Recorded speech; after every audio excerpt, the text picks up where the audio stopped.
Are you ready for some nuclear holocaust? Hey,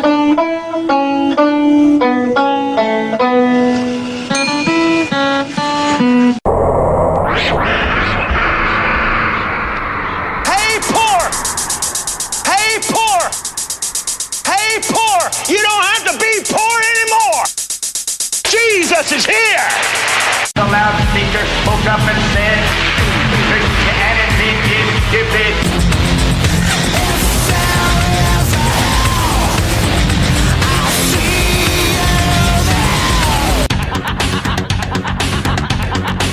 Greetings, fellow worker slaves, podcasting at 128 kilobits from the Fortress of Squalitude, not far from the Redneck Mecca. This is the Atheist in the Trailer Park podcast. I'm your host, Tucker. Professor Fuzznuts is curled up on the couch, glaring at me angrily because I got him and Buttons the wrong kind of cat food. I'm a little short of money, so I had to buy the cheaper stuff, and neither of them are very thrilled with me right now. They won't starve, because I did get them their canned cat food that they love. So even if they won't eat the dry stuff, they will have something they can chew on until I get paid. Yes, it is a podcast hosted by a guy and his cats. Get over it. This is a news show episode where I cover stories in the news that are related to things like atheism, secularism, science, or I find just plain interesting. Next episode will be a chapter or two from the Apocrypha. I'll get to the reasons for the opening sting in a bit, but first some housekeeping. It being the first of the month, I once again want to make sure that I thank everyone who's been supporting the show on Patreon. Because I was off work for the past 2 weeks, if it weren't for you folks, I literally wouldn't have any money right now. As it is, things are still going to be a bit thin for the rest of the month. We only put in 3 days this past week, so the next check is going to be smaller than usual, and I still don't have any real clues as to when I'm going to be hired on full-time at this job. In theory, they were supposed to say that on Friday, but I've not been asked to fill out any of the necessary paperwork to become full-time. There's been no call from the temp agency nor from the company I'm working for, so who the fuck knows? As you can imagine, this doesn't put me in a good frame of mind. My next check will be around $300 if I'm lucky. And if I have to find another job or I'm stuck being a temp for much longer, it's going to make paying for things like rent and utilities difficult. I'm scared to see what my electric bill for this month is going to be. With the temps dropping to around 2 degrees Fahrenheit, that's minus 17 Celsius for those of you in the civilized parts of the world, my electric bill is going to be at least $200. And there's no law requiring them to keep the power on to people who can't pay when extreme cold hits. So if I don't pay it, I'm in the dark. Next week, it's supposed to stay above the freezing point, but with as cold as it has been, it's not going to make much difference to my bill. I've still got all the taps running water and the halogen floodlight going under the house. Whenever I get paid, I'm going to have to get another bulb for the thing because I'm sure that it'll burn out soon. The manual which came with the floodlight didn't give an estimated life expectancy for the bulb, so I don't know if I should expect it to last hundreds of hours or thousands of hours. Murphy's Law dictates that it'll go out when I need it the most and can least afford to replace it. So I need to get one as soon as I can. If this year's weather follows previous weather trends, then as cold as it is now, it's going to be even worse near the end of February and the beginning of March. Yay! I realize to some of you out there that the temps aren't all that cold. But for some crazy reason, when they build things for the South, they think that high levels of insulation aren't important. Like all insulation is good for is keeping out the cold or something. It's crazy. Another thing that I need to mention is you're probably going to be seeing some format changes to the podcast. One of the things that I'm going to start doing are deeper dives on topics, so rather than covering a bunch of stories, I'm going to cover fewer or just a single topic in an episode. It's something that I've wanted to do for a while now, but have been somewhat hesitant about doing it. Part of the reason is it sucks ass when you download a favorite podcast and they spend an episode talking about something you're not interested in. Another reason is that when doing such a thing, I really ought to be able to document every point I raise. That's not always possible or easy for me to do, however. For all their boasts about delivering the world's information at your fingertips, search engines aren't particularly great at showing material from a few years ago if it's similar to a topic presently in the news. If you can remember a key term, say an odd city name which applies to the older story, or a date, then you've got a better chance of surfacing that information. If, however, you can only remember some general terms, all you're going to get, unless you can afford to spend hours upon hours digging through search results, are links related to the event that's currently making headlines. It would be nice if there was a historical context button on search engines that would spit out similar stories from the past. Still, it irritates me when I see a topic and no one seems to be discussing the larger issues surrounding it. I don't know if it's because, like me, they don't want to dive into it unless they've got a full slate of sites to back up their comments, or they just don't know very much about the topic. I am going to do my best to provide links to back up my comments in such situations, but that's not always going to be possible. Hopefully, I won't make too many mistakes. Now, that's it for now. I think let's get to the news. All pay heed! The Lord Jehovah, has given unto you these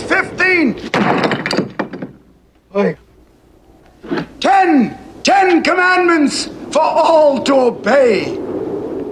From Creationists.com, discovery of ancient DNA in Alaska supports Tower of Babel account, creationists say.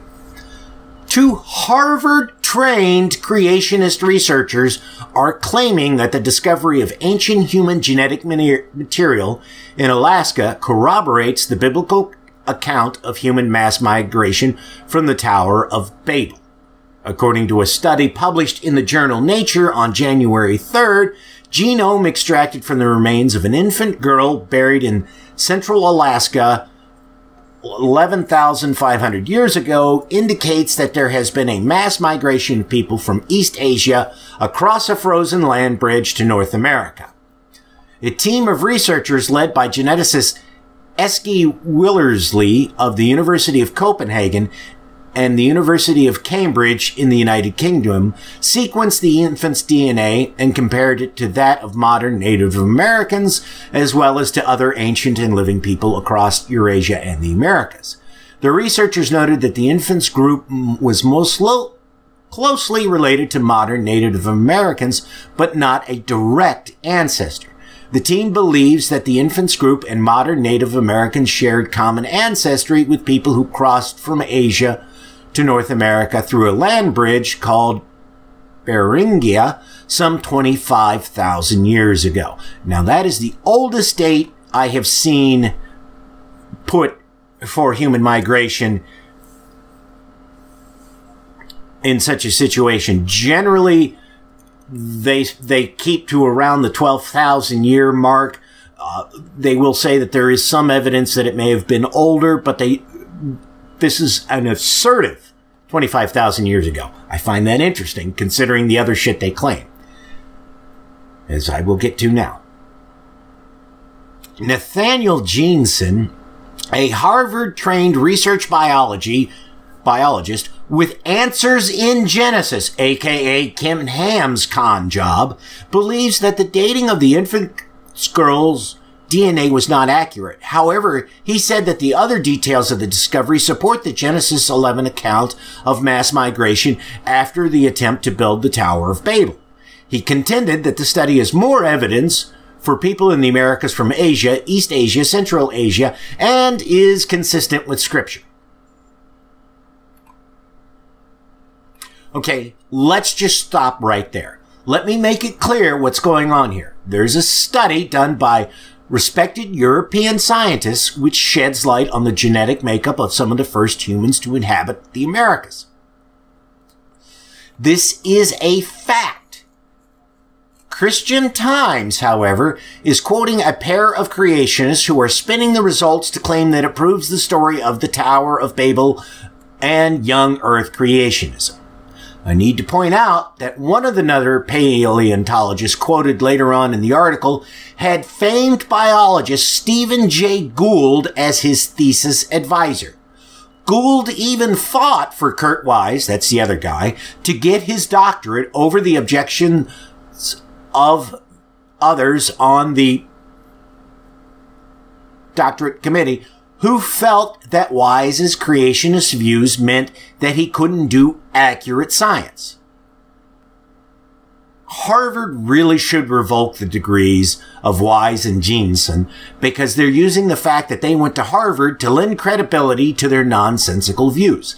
This is damaging to both Harvard and the world of science because it's saying that you can espouse patently absurd ideas in your particular field with no consequences. This isn't someone tossing out an unproven hypothesis. These are people making claims and waving around their fancy degrees from a respected university that are demonstrably false. It is no different than a medical doctor saying that injections of concentrated urine can cure cancer. Sure, these people aren't killing anyone directly with their statements, but they're undermining the bedrock of trust in science amongst people who don't have the slightest understanding of science. It's more than a little infuriating to me. As Eric Hoffer said, we have rudiments of reverence for the human body, but we consider as nothing the rape of the human mind. From Pathos.com. We have mega church pastor admits to sexually assaulting teen high school girl. The pastor and co-founder of a Christian megachurch in Memphis, Tennessee, has admitted to sexually assaulting a 17-year-old girl when he served as a youth pastor. And she's pressing charges. The victim is Jules Woodson, and she was assaulted by Andy Savage, the co-founder and pastor at High Point Church, nearly 2 decades ago. Her story was published by multiple websites, and it details how Savage was supposed to drive Woodson home from church.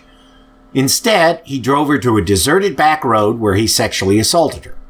And of course, he says everything's a-okay because he asked God for forgiveness. Never mind the fact that people who knew about the rape at the time didn't bother to report it to the authorities when they found out that it happened. Also, despite this news becoming public, the guy's still a pastor at his mega church and is preaching against the supposed ills of homosexuality, premarital sex, pornography, and divorce. Religion. You gotta love it. Snakes.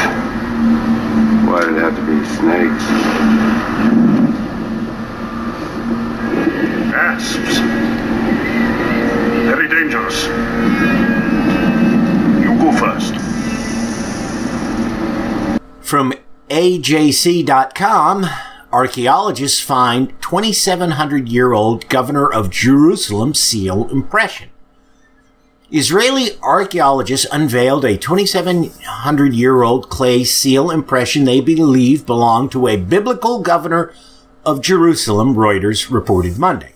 The artifact, inscribed with an ancient Hebrew script as belonging to the governor of the city, was likely attached to a shipment or sent as a souvenir on behalf of the governor, according to officials of the Israelis Antiquities Authority.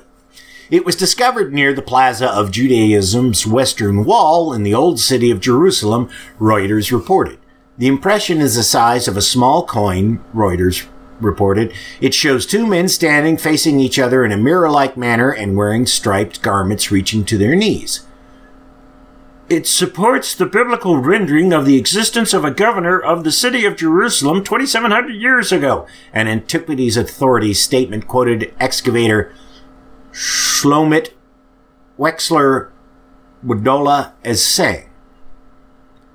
Did you catch that last statement? It's saying that this somehow proves part of the Bible. That's like saying because you found a scrap of a map of New York City, this proves that the Avengers movies are real.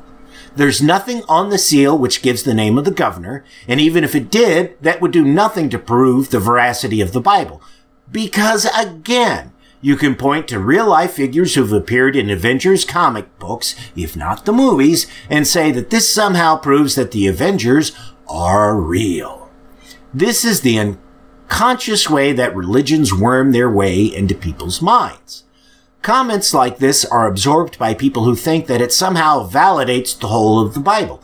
It doesn't. The most that you can honestly say is that it is evidence that there was a governor of Jerusalem nearly 3,000 years ago, and even that isn't wholly accurate, because somebody could have made it as a gag gift all those years ago. I mean, how many people out there think that Colonel Sanders was a real military colonel because he called himself Colonel? It's a gag honorific issued by the state of Kentucky, and I think you can even get one, not for being a notable resident of Kentucky, but if you're willing to donate enough money to the state to be awarded one. From spectator.sme.sk, we have, ancient board game has no parallel in Europe. Slovakia has another unique archaeological object, an ancient board game found in 2006 when researching the tomb of a German prince in Poprad. After its conservation and further research, experts found the game has no parallel in Europe. That's a little confusing, as you'll see in a few minutes. The game, over 1,600 years old, consists of chess-like squares with green and white playing pieces of different sizes that have also been preserved. There were plenty of board games in ancient times with many variants, but constructing the playing technique is a very complicated process that only top experts can solve, said the deputy director of the Archaeological Institute in Nitra, Carol Pieta. As cited by the Sita Newswire, Pieta led the research on the tomb in Poprad. Archaeologists turned to the best European expert on ancient games, Ulrich Schadler, director of the Museum of Games located near Lake Geneva in Switzerland. He traveled to Slovakia and was excited about the finding. There has not been a playing board of similar type in Europe yet, said Pieta for Sita. Games of this type were found in Greek and Roman temples on the floors or in the streets of ancient towns carved into the stone pavement. This portable wooden board game from Poprad is unique. Schadler has a difficult task ahead of him to try to solve the system of the ancient game. By the end of 2018, it should be placed in the exposition of findings from the tomb in the Podtatransky Museum in Poprad. There is no indication as to the names of the similar games in the article, nor is there any clue as to how they might know what some of the rules for the game might be. In his The Ark Before Noah, Irving Finkel describes finding the rules for an ancient Babylonian board game and wishing that he knew what the board looked like, only to have one of his co-workers drag him literally by the ear to show him the board scratched onto the base of one of the Babylonian statues in the British Museum. Perhaps there's something analogous going on here where they've got enough clues that they can sort it out. And it may just be that they have only found, similar boards scratched into something or put in tiles and floors or whatever, and they've never found a portable version of it. That may be what's unique. I don't know. I'm assuming that whomever wrote that article was, English was their second language, so that could be some of the confusion. We choose to go to the moon in this decade and do the other things, not because they are easy, but because they are hard. Because that goal will serve to organize and measure the best of our energies and skills. Because that challenge is one that we're willing to accept, one we are unwilling to postpone, and one we intend to win, and the others too. From Reuters.com. John Young, most experienced U.S. astronaut, dies at 87. U.S. astronaut John Young, who walked on the moon in 1972 and even smuggled a corned beef sandwich into orbit during a career that made him the only person to fly with 3 NASA space programs, has died at age 87, officials said on Saturday.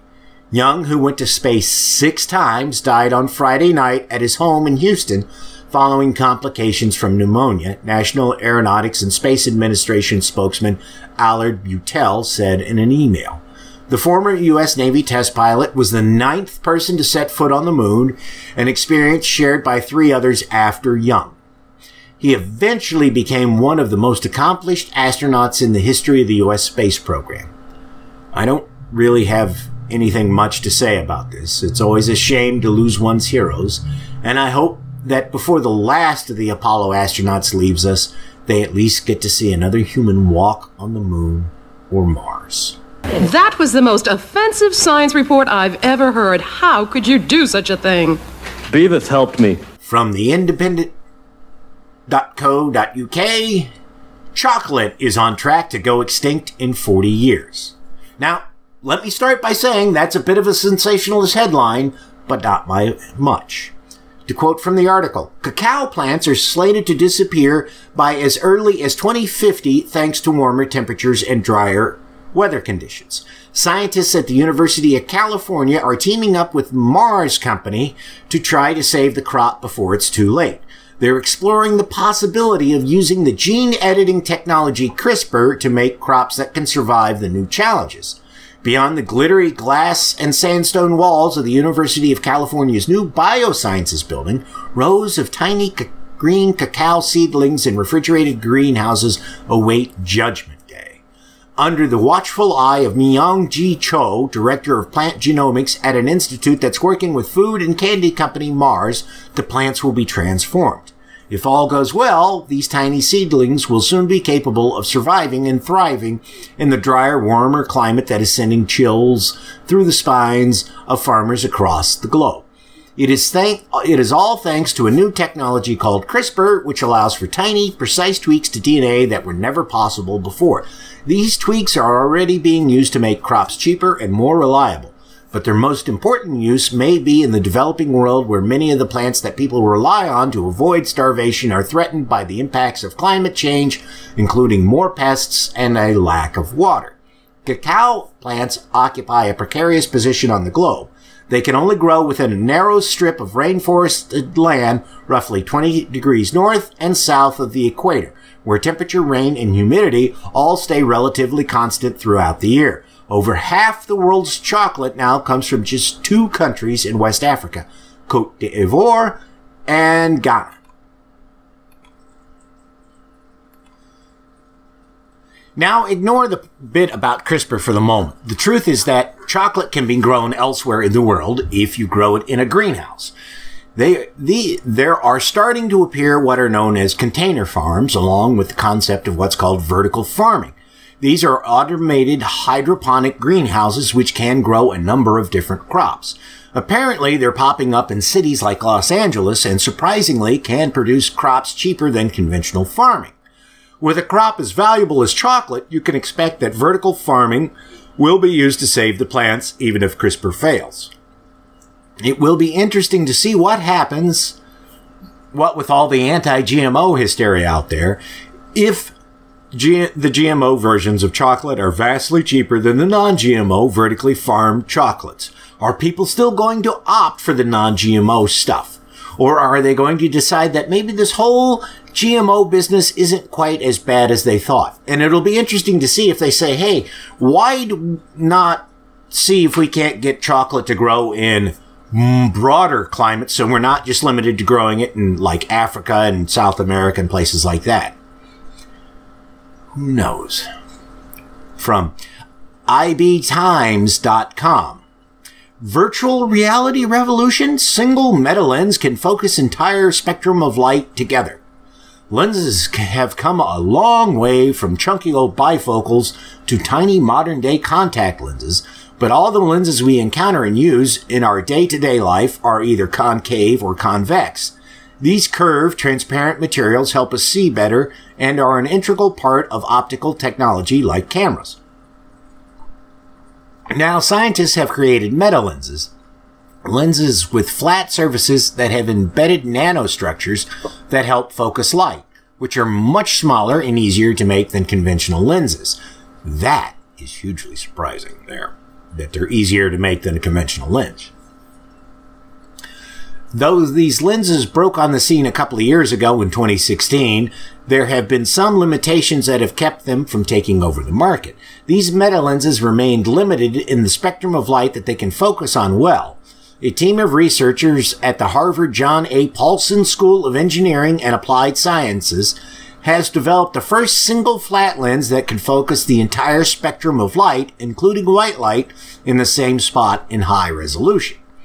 What makes this special is that this was previously only achieved with several curved lenses stacked one over the other and was unheard of for flat lenses. This is again a bit of a sensationalist headline because the bulk of the VR headset isn't so much the lenses, it's all the damned electronics needed for them. And saying that these new lenses are a revolution for virtual reality is akin to saying that the iPhone was a revolution for making phone calls. It misses the much wider applications of the technology. This will lead to lighter and smaller camera lenses, lighter and smaller projection lenses, better telescope lenses, and improvements in just about any place where you need a lens to focus light. That, however, doesn't grab people's attention as much as saying VR because that's the current buzzword of today. Personally, I'm excited about its potential use in telescopes, especially space-based ones. A lighter, smaller lens should make it cheaper to launch larger telescopes which can see more of the universe. They might even make it possible for us to directly image planets around other stars. He'll bring them death, and they will love him for it. From thestate.com. We have a monument to South Carolina's black Confederate soldiers. None fought for the South, experts say. Two South Carolina lawmakers want to erect a monument on the State House grounds to African Americans who served the state as Confederate soldiers. But records show the state never accepted nor recognized armed African American soldiers during the Civil War. Surprise! In all my years of research, I can say I have seen no documentation of black South Carolina soldiers fighting for the Confederacy, said Walter Edgar, who for 32 years was director of the University of South Carolina's Institute for Southern Studies and is author of South Carolina History. In fact, when secession came, the state turned down free blacks who wanted to volunteer because they didn't want armed persons of color, he said. Pension records gleaned from the South Carolina Department of History and Archives show no black Confederate soldiers received payment for combat service. And of the more than 300 blacks who did receive pensions after they were allowed in 1923, all served as body servants or cooks, the records show. Confederate law prohibited blacks from bearing arms in the war, records show, until the edict was repealed in 1865 at the very end of the conflict. The repeal resulted in a handful of African American units in states such as Virginia and Texas, but there were none in South Carolina, which prohibited African Americans from carrying guns in the state service throughout the war for fear of insurrection, according to the archives. South Carolina had 291,300 white residents in 1860, according to the historical statistics of the United States, and 400,406 slaves. Now, with those kind of numbers, I have a hard time believing that only 300 blacks were body servants or cooks in the South Carolinian Army during the Confederacy. Also, 45% of white families in South Carolina owned slaves, the highest percentage of any American state, according to Edgar's book, South Carolina History. Man, how butthurt do you have to be about them taking down Confederate monuments to scramble and try to find some kind of monument to the Confederacy that you can put up without people wanting to take it down? This is the same mindset people have when it comes to religion. They can't admit that it's all horrific bullshit, so they scrape around the sides hoping to come up with something that makes it look okay. On a message board I post at, there's one member there who claims to be a descendant of Nathan Bedford Forrest, and he was at the protests this weekend in Memphis over the city's removal of Confederate statues in a couple of parts. Of course, he claims that he's not a racist and that his motivations for participating all had to do with preserving history. He claims that his group were nowhere near the Nazi types who showed up to give their support. He also claims that had they gotten a permit, one of the gubernatorial candidates for Tennessee would have attended the rally. Notably, however, he refused to identify which one. And yes, pointing out to him that, you know, if you're going to an event and you've got Nazis there saying they support you, you might want to rethink your position. I mean, there's a chance you guys could both be right on as far as history goes. Like, say you're at a protest demanding a higher minimum wage and the Nazis are there because they want a higher minimum wage. Okay, they're right, but they're still Nazis. And you kind of want to, you know, hey, we got to figure something out here so that we don't attract Nazis at future. All that. Just ignored all of it when I pointed it out to him. Just, well, no, we did this thing and we did that thing. And, you know, they said they were going to be here, so we moved our thing over there so we wouldn't be anywhere near, you know. And he just gave all these dodges and evasions, if he even bothered to reply to the comments I and others made about the whole shit. From CNBC.com. Trump pick for Indian Health Service under fire for job experience claims. President Donald Trump's pick to head the nation's Indian Health Service was hit by a bombshell report Friday that suggested he misrepresented his prior work experience to a Senate committee. Like nobody ever nominated by Trump has ever done that before. And a senator on that committee said later Friday that the story about Trump nominee Robert Weaver has raised very serious questions that he now wants answers to. The Wall Street Journal quoted multiple former workers at what was once known as St. John's Regional Medical Center in Joplin, Missouri, who called into question Weaver's claims to the Senate Indian Affairs Committee that he had worked in supervisory and management positions at that hospital. Weaver, 39, worked at St. John's from 1997 to 2006, according to his resume. His nomination to run the federal agency that provides health services to American Indians and Alaskan Natives is pending before the Senate. I don't recall that name whatsoever. Augusto Noruna, the hospital's chief financial officer from 1999 through 2005, told the Journal when asked about Weaver. Okay, and I gotta point out, this guy is 39 years old, and he says he worked at the hospital from 97 to 2006. And he was a director there of some kind.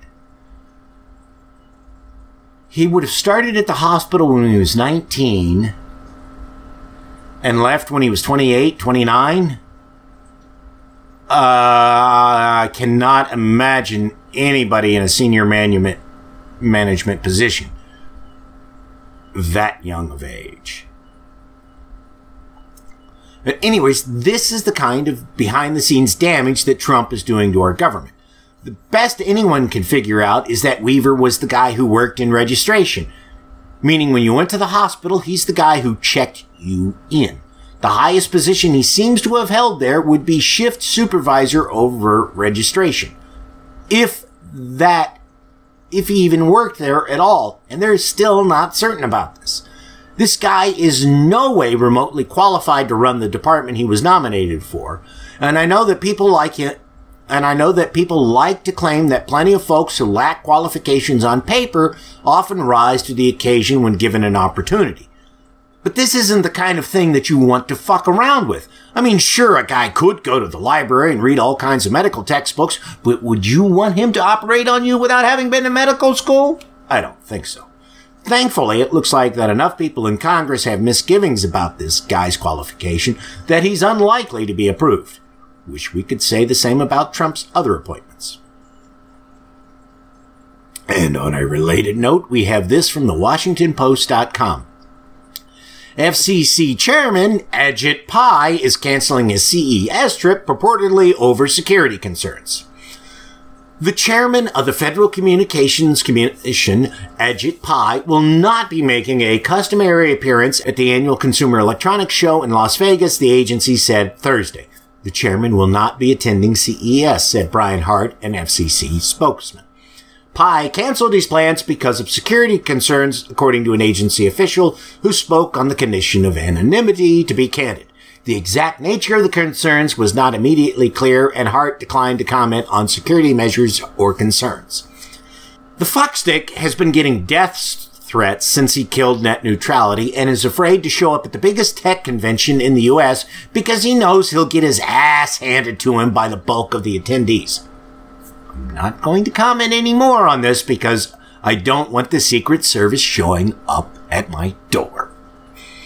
Now, I know the interwebs are all abuzz over Michael Wolff's Fire and Fury book, but I'm not going to spend too much time talking about it. I haven't read it, though I have read some excerpts from it. I will point you to a couple of Twitter threads by people who've read the book. One is Seth Abramson, who's an actual lawyer and knows stuff. The other is Anna Marie Cox, who's a political blogger. Both of them highlight different things from the book in their threads, so each one is worth reading. One thing that I'll point out is Abramson says the Russia chapter is very weak, so much so that it probably shouldn't even have been included in the book. I'll also point out that even Wolff's friends say that he has a habit of sensationalizing things, so what's in the book should be taken with a grain of salt until it's verified. I know that Wolff claims he has recordings of many of his conversations, but I haven't yet heard a third party verify that the recordings contain the things that he says they do. WikiLeaks has supposedly leaked a PDF copy of the book, so if you want to read it without paying for it, you might be able to get it that way. And I'll have a link to this in the show notes, but Joe Scarborough, who features prominently in Wolff's book, published a piece in the Washington Post where he cites a section of the book that questions Trump's reading ability and says that in 2015 he asked Trump point blank if Trump could read. I need to point out here that Scarborough had no trouble pimping the shit out of Trump until fairly recently. So even if he did ask Trump if he read, Scarborough's doubts about the matter, which he says were significant, weren't enough for him to say that this disqualified Trump from being president at the time. One has to wonder what the fuck was going through Scarborough's mind that a semi-literate president was the better choice than just about anyone else on the fucking planet. And there is audio out there of Scarborough during a commercial break praising the shit out of Trump to Trump's face. If MSNBC had any ethics at all, they'd fire his ass for this shit. But they won't because ratings are all that matter to them, and apparently his are good enough to keep his job. From the independent.co.uk, we have this. Mike Pence's top aides to depart White House after year of high-profile exit. Top aides to Vice President Mike Pence are reportedly leaving, continuing the staff turnover that has seen the Trump administration churn through high-level aides. According to CNN, Mr. Pence's chief counsel and domestic policy advisor are both leaving the vice president's office, moves that follow the departure of his erstwhile chief of staff and press secretary. The staffing changes continue a pattern for the Trump administration, which has seen an unusual number of aides depart a chaotic White House that has been laboring under the cloud of Robert Mueller's investigation into potential ties between the Trump campaign and the Russian government. While it is typical to have some level of turnover over the course of a president's tenure, it is unusual to have numerous people depart in the first year. For these guys to be bailing on him so soon means that they don't think he's got much of a future in power. Under normal circumstances, the longer they stick around, the bigger salaries they can draw in the future in the private sector, and the more prestige they have. If they thought that Pence stood a chance of becoming president after Trump finished his time in office, they'd want to hang around for that, because being chief of staff for the president is a far better plum than being chief of staff for the vice president, especially for one who is supposedly so far removed from actual power that he has little to nothing to do. And now, From CBSNews.com, we have CDC to hold briefing on how public can prepare for nuclear war. The Centers for Disease Control and Prevention has scheduled a briefing for later this month to outline how the public can prepare for nuclear war. While a nuclear detonation is unlikely, it would have devastating results and there would be limited time to take critical protection steps. Despite the fear surrounding such an event, planning and preparation can lessen deaths and illnesses.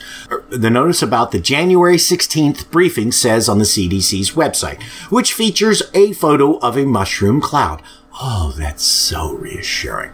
The notice went on to say that most people don't know that sheltering in place for at least 24 hours is crucial to saving lives and reducing exposure to radiation.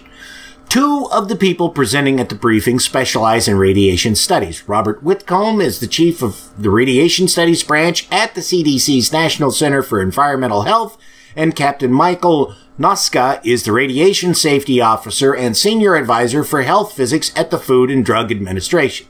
This comes amid rising tensions between the U.S. and North Korea. President Trump tweeted Tuesday night, boasting about the size of his nuclear button. Of course, Melania says that he's never found hers, and how it's much bigger and more powerful than North Korea's. Okay. I grew up in the 80s when we were all certain that at any moment there was going to be a war with the Soviet Union. I've mentioned this before on the podcast, but I'll do it again. When I was in high school, I woke up one morning to the radio playing a clip of Reagan saying, "My fellow Americans, I'm pleased to tell you today that I've signed legislation that will outlaw Russia forever. We begin bombing in 5 minutes." Then the radio station went into a long block of music. I damned near shit myself. And while my high school didn't do it, a friend of mine, who's a few years younger than I am, says that they had duck and cover drills at her school when she was growing up. Yet I cannot remember the government ever saying that they were going to give advice on how to survive a nuclear war. All that stuff happened in the 50s and 60s. Also, I want to point out that the head of the CDC is a Trump appointee. So this isn't a case of an Obama appointee deciding to do a little psychological warfare on the population to make it easier for Democrats to win the next election. This is Trump's own guy saying, "Yeah, we probably ought to tell people how to survive a nuclear war since the president's involved in a dick measuring contest with North Korea." Christ, it's hard to believe that we live in the 21st century. And I want to point out, a while back on either Pod Save America or Pod Save the World. I don't remember which one. They're both hosted by the same guys, so, whatever. Anyways, they had a staffer, White House staffer, who served in the Bush administration, who joined the White House in 2002. And she said that all the rhetoric and stuff that we're hearing now about North Korea reminds her of all the rhetoric and crap that the White House was spitting out about Iraq before we went to war with Iraq. Apparently, she's not too thrilled with the Iraqi war, nor is she really all that thrilled with the idea of us going to war with North Korea. Because she said she found both very concerning. Although apparently at the time she wasn't all that concerned about us going to war with Iraq. But, at least, but if we'd have voted for Hillary, she'd have got us in a war and all her emails and Benghazi. Jesus. Now, I won't leave you on that bleak note, but I will leave you with something that is admittedly very disappointing. From the newcivilrightsmovement.com. Trump postpones fake news awards, claims date change due to far greater interest. It's not. The interest and importance of these awards is far greater than anyone could have anticipated, Trump says. Actually, he's going to a football game instead. There's no question that President Donald Trump is one of the nation's top purveyors of fake news, and studies show the ones most likely to promote fake news are, in fact, his supporters. So it should not have been a surprise. Reality TV show star-in-chief this past week decided to hold an award show to announce the most dishonest and corrupt media awards of the year. I know lots of people were lobbying to win a fakie, and I imagine that they're all heartbroken over the delay. The awards have supposedly been rescheduled for the 17th. We'll just have to see if they happen at all. I'm betting that Trump will forget about the idea by then. Oh, on a slightly related note, and this will be what I leave you with, in my news feed, I saw a video that somebody had posted that said it came from the New York Times, and, you know, it was clearly pro-Trump propaganda. And, I mean, on Facebook's page, you know, on my newsfeed, it looked like, you know, there was a hot link, and it said New York Times video. And I'm like, this cannot be from the New York Times. So I click on the link, and no, it's a page that somebody has set up with the name the New York Times, so that when people share things from it, it shows up in the newsfeed in such a manner as it appears that it came from the New York Times. Now, you know, and the person who shared this video was definitely a pro-Trumper. So I'm looking at this and I'm like, well, this is fucking bullshit. And I go to the page and, you know, try to report it.